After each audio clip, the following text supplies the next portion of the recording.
Om Arunachala Shiva, Arunachala Shiva, Arunachala Shiva. Jananim Saradam Devim Ramakrishnam Jagadgurum Padpadme Tayo Shritva Pranamami Muhurmuhu Namah Shri Yatirajaya Vivekananda Suraye Satchit Sukhat Swarupaya Swamine Tapaharine Ishvaro Gururatmeti Murti Bheda Vibhagine Vyomavatyapta Dehaya Dakshinamurtaye Namah. Welcome all. Today in this session we will speak something about de-superimposition. Before we begin, in the previous session we discussed superimposition. There we discussed the individual aspect of superimposition.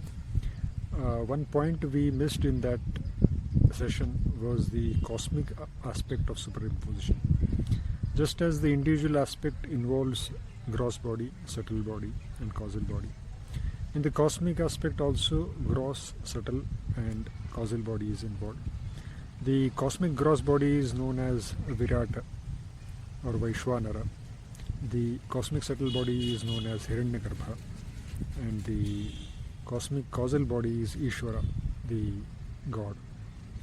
And the process of evolution of this manifested universe through the unmanifest Supreme Spirit is explained in Vedanta scriptures by a process known as Panchikarana, in which out of the Supreme Spirit, first the space is explained to be evolved. From space, air, from air, fire, and from fire, water, and then this grossified earth. This process of Panchikarana is dealt in detail in some of the Vedanta scriptures. So that was the aspect related to superimposition. Now to begin with de-superimposition, we have seen that superimposition makes us feel individual, separate from the world and each other, in place of the supreme reality of infinite pure consciousness bliss. The process of de-superimposition naturally means that we get rid of this delusion of being a separate individual associated with particular mind and body and being separate from each other and from the world, and realize our infinite pure consciousness bliss real nature. This process starts in a spiritual aspirant in some of his births. Maybe he is dissatisfied with life and then inquires into his or her own real nature and the nature of life and existence in general. Then he starts doing viveka, that is spiritual discrimination as to what is permanent, what is impermanent, what is real, what is unreal. And through this process he develops vairagya, that is detachment or dispassion towards the transitory things. Then as he begins to do spiritual practices, he has to develop 6 virtues or qualities known as Shat Sampat, which involves control of senses, control of mind, holding the mind within, being contented, believing in the scriptures, having faith in Guru, etc. These spiritual practices and virtues and struggle evolves the mind, and it makes the mind pure and subtle. Then by the grace of God, if a self-realized Guru appears in the life of spiritual aspirant, he instructs the spiritual aspirant accordingly, and finally the aspirant realizes his true real nature, that is Atma-Jnana, and the process of de-superimposition is complete. Now in this process, generally Vedanta scriptures say that there are 3 types of aspirants: the best, mediocre and the lowest. Uttam Adhikari, Madhyam Adhikari and Adham Adhikari. They say that for Uttam Adhikari, when the Guru says, "Thou art that, Tattvamasi," you are not this particular body mind complex or personality, you are that infinite pure consciousness bliss self.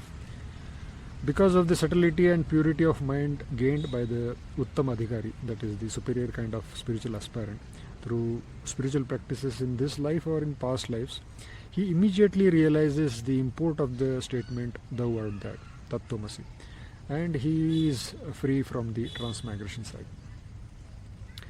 Such fortunate Uttama Adhikari are extremely rare. We can cite one example of Swami Vivekananda, who was of this type, and his Guru Sri Ramakrishna gave him the experience by merely touching him. But many of the aspirants are not of this high caliber, so they are of medium or low. The mediocre ones are called the Madhyam Adhikaris. The Madhyam Adhikaris have to go through the process which Vedanta says, Shravana, Manana, Nididhyasana. That is, Shravana is listening to the truth from the Guru, or the listening from scriptures, listening to scriptures, studying scriptures. Then after Shravana comes Manana, that is cogitating that whatever we have heard or read is true. I am indeed of the nature of consciousness and bliss. I am not an inert body or a mind or changing, fluctuating personality. That cogitation and firm belief that yes, I am intellectually convinced that I am not a particular individual so and so, but I am the pure consciousness self. That conviction comes at the stage of Manana. Then last part is Nididhyasana, that is, the aspirant is continuously 24/7 is involved into this particular contemplation, deep contemplation, which results in the actual realization of the self and destruction of spiritual ignorance. So this is the general process. Vedanta scripture talks in this process, the culmination of this process, into two kinds of samadhi. Samadhi is deep absorption in the reality. The one is called Savikalpa Samadhi and another is Nirvikalpa Samadhi. The Savikalpa Samadhi is when the aspirant is focusing on his entire mind on the God or the real self. Maybe he is focusing on some form of God or some idea of God, some name of God. So to the exclusion of that particular form or idea, everything else disappears. To the extent his body and the gross world and the perception, everything, so to say, dissolves, and only that particular idea or form in pure consciousness and bliss aspect remains, and that is Savikalpa Samadhi. The next step is Nirvikalpa Samadhi, in which this particular form or aspect or idea which was alone there in the aspirant's mind also vanishes, and along with it his sense of ego, individual self, too vanishes.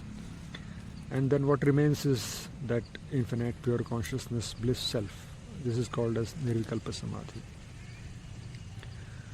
Now the lowest type of Adhikari, Adhama Adhikari, he or she requires a lot of purification. So maybe multiple births he has to go through doing work selflessly, performing charities, rituals, and meditation on some form or repetition of God's name.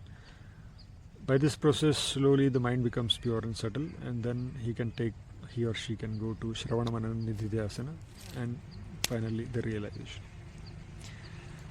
This is the general scope of De-Superimposition.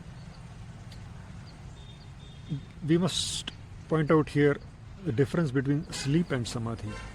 Sleep is when the person goes into ignorance and comes back to dream or waking state in the same ignorant state. He does not find himself to be infinite in the waking and dream state. He remains in ignorance in sleep state.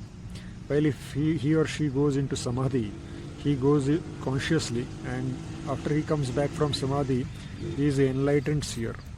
There is a world of difference between samadhi and deep sleep. Unfortunately, many people misunderstand this point.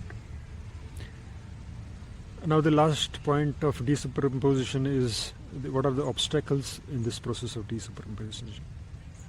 The four obstacles mentioned by the scriptures are Laya, Vikshepa, Kashaya and Rasaswadan. Laya is because the mind is not pure enough. When you try to meditate, the mind simply dozes off, it sleeps. You go into a sleep-like state, which is relaxing, but it is not spiritual progress. This is Laya, that's an obstacle. Next is the distraction, since mind is very much accustomed to going after thoughts and external sense objects. Even at the time of meditation, it is distracted by thoughts. All sorts of thoughts drag the mind outwards, that is vikshepa. Kashaya is difficult to detect, but it is the subconscious, unconscious desires which simply does not make meditation successful. And the final obstacle is the rasaswadan. That is, the aspirant is successful in achieving a deep meditation, but he is attached to the blissful form of his chosen deity in meditation and does not want to proceed further to the real self. And he enjoys the bliss of the savikalpa samadhi. But that is not the ultimate, and that cannot give the absolute mukti.